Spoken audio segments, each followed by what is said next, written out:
Okay mga ka-experiment, update sa busina natin para i-level up natin. Okay.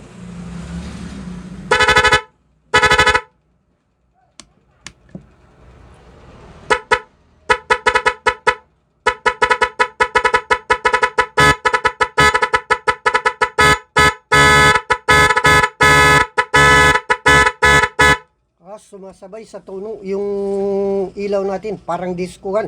Okay, paano ba natin ito ginawa? Okay, ituturo ko sa inyo mga ka-experiment. Para kung magugustuhan niyo mag-DIY kayong ganito, madali na lang sa iyo.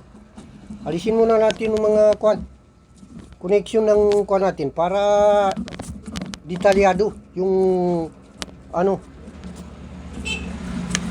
paggawa natin. Yan. Okay. Yan. Ito yung wire, kumbaga cord na papunta sa battery natin. Ito yun siya. Ito yun siya. Yan. Ito nakabuhol.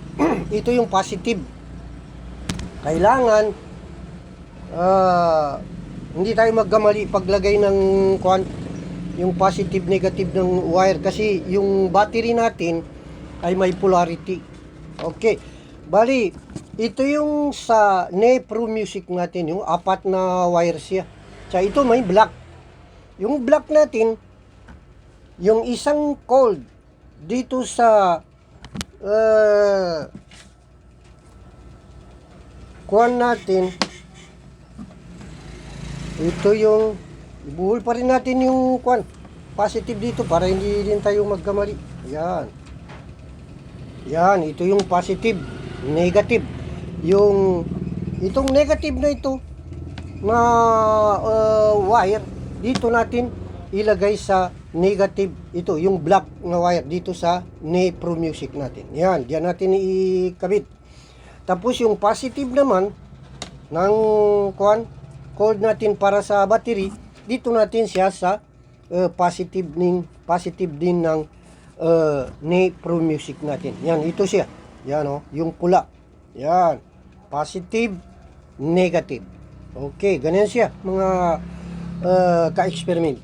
Okay, sunod natin ilagay yung isang natin.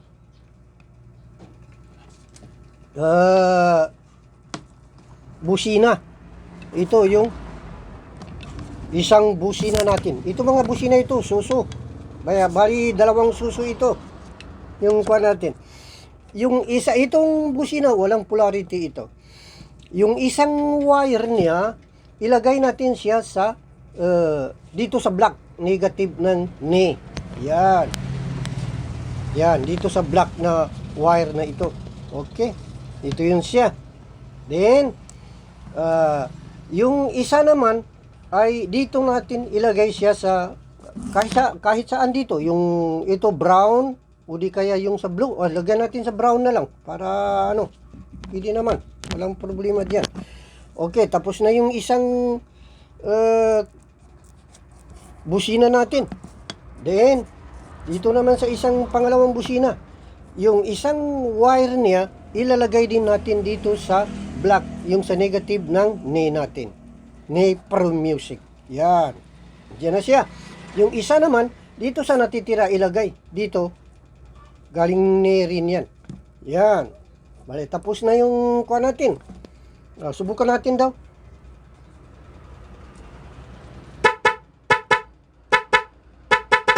Yun. Ngayon, dagdagan natin ng ilaw.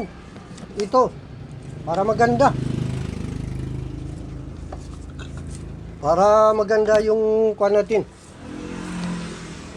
Ito yung ilaw, may polarity ito. Yung negative, ilalagay natin dito sa negative talaga. Yan. Ibig sabihin, ito dito sa negative ng Pro Music natin siya. Okay. Mga ka-experiment. Yan. Diyan na siya. Okay. Yung positive ng natin, ay dito naman natin siya ilagay sa samba. Kahit saan na dito. Pwede naman. Dito sa blue. Pwede. Positive itong blue na yan. Nagagaling sa Pro Music natin. Okay, tapos na yung isang ilaw. Dito naman sa isang ilaw na natin, pangalawang ilaw. Yung negative niya, papunta rin sa negative ng Pro Music natin. Yan. Kaya ganyan siya. Okay. Yung positive niya, pwede na, dito na natin ilagay sa medyo hindi maganda yung kanya. Ayusin natin para tapos dito naman natin siya sa brown ilagay. Okay, yung positive ng wire niya. Okay, yan, tapos na. Subukan natin kung anong mangyari. I-check muna natin yung mga wirings natin kay baka magka-short. Wala.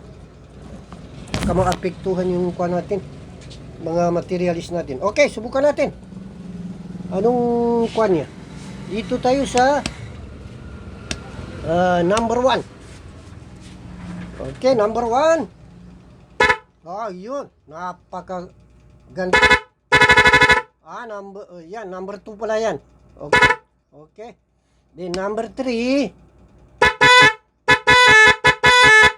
Yun, sumasabay yung ilaw sa tuno ng music. Yan, parang diskuhan lang.